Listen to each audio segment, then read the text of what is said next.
नमस्कार, मैं रिया और आप देख रहे हैं डॉक्टर साहिब। आज हमारे साथ बिहार के जाने माने न्यूरोसर्जन डॉक्टर साकिब आज़ाद सिद्दीकी मौजूद है। डॉक्टर साहब, बहुत बहुत स्वागत है आपका। डॉक्टर साहब, आप बता रहे थे कि लोअर बैक पेन के बारे में तो अगर ऑपरेशन की बात आ जाता है तो सर्जरी से लोग बहुत ज़्यादा डरते हैं, तो किन अवस्था में सर्जरी की ज़रूरत पड़ जाती है? हाँ, ये बहुत इम्पॉर्टेंट टॉपिक है।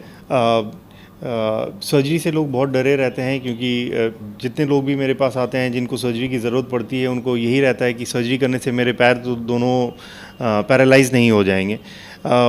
ये बिल्कुल भी ऐसा कभी नहीं होता है। और पिछले 20 सालों में जैसे ही आमतौर से ज़िंदगी में एडवांसमेंट हुआ है, वैसे ही मेडिकल साइंस में और भी ज़्यादा एडवांसमेंट हुआ है पिछले 20 साल में, और स्पेसिफिकली न्यूरोसर्जरी में। तो अभी हम लोग हमने रिस्क को अराउंड 2 to 3% तक ये medical science has brought down the risk spinal surgery के लिए। स्पाइनल सर्जरीज़ जितने लोगों को लो बैक पेन होता है उसमें सिर्फ 5% ऐसे लोग हैं जिनको सर्जरी पे जाने की ज़रूरत पड़ती है। 95% पेशेंट्स लो बैक पेन पे कंजर्वेटिव यानी दवाइयों पे और एक्सरसाइज पे इम्प्रूव कर जाएंगे। सिर्फ 5% ऐसे लोग हैं जिनको सर्जरी की ज़रूरत पड़ती है, और जिनको भी सर्जरी की ज़रूरत पड़ती भी है यूजुअली हम लोग सर्जरी के बाद नेक्स्ट डे पे ही उनको चलाना शुरू कर देंगे और ऑपरेशन के तीसरे दिन पे हम लोग डिस्चार्ज कर देंगे। तो सर्जरीज़ अभी बहुत सेफ़ हो गई हैं, बहुत ही मिनिमली इन्वेसिव हो गई हैं, यानी हम लोग बहुत ही छोटे चीरे से ही उसको कर सकते हैं। माइक्रोस्कोप द्वारा ही करते हैं, बहुत केसेस में हम लोग एंडोस्कोप के द्वारा भी करते हैं।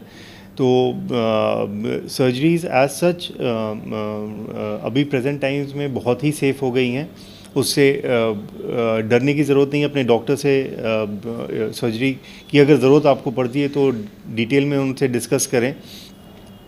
एंड जो भी अभी जो हम लोग मान लीजिए कि अगर डिस्क के प्रोलैप्स की वजह से अगर सर्जरी करने की ज़रूरत भी पड़ती है, तो हम लोग का पीठ का साइड है, ये आगे का साइड है।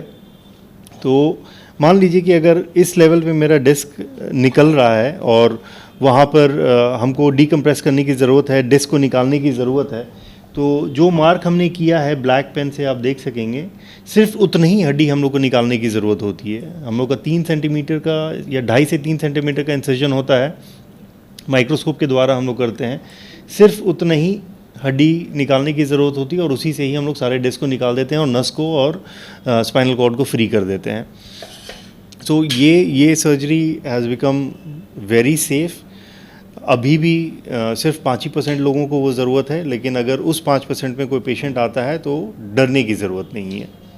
तो डॉक्टर साहब, अगर सर्जरी की बात करा रहे हैं, सर्जरी लोग करवा रहे हैं, उसके बाद अगर करें कि नहीं किसी तरह की बचाव की ज़रूरत हो जाती है? हाँ, ये समझना ज़रूरी है कि सर्जरी के बाद भी हमको प्रिकॉशंस लेने की ज़रूरत है। ये ऐसा नहीं होगा कि सर्जरी के बाद आप सारा कुछ अपनी नॉर्मल जो भारी सामान उठाते हैं वैसे आप नहीं कर पाएंगे। आप अपने नॉर्मल लाइफ को आराम से जी सकते हैं, लेकिन कुछ प्रिकॉशंस के साथ है, जैसे कि झुक के कोई सामान नहीं उठाना है, कुछ भारी सामान नहीं उठाना है।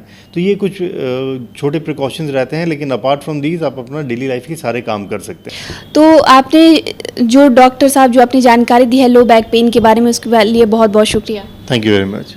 तो आप डॉक्टर साकिब आज़ाद सिद्दीकी को सुनाए थे, जिन्होंने पूरी जानकारी हमारे साथ लो बैक पेन के बारे में साझा की है। इस विषय में आप क्या सोचते हैं, हमें कमेंट कर जरूर बताएं। चैनल को सब्सक्राइब कर ले, फेसबुक पेज को लाइक कर ले। वीडियो देखने के लिए आपका शुक्रिया।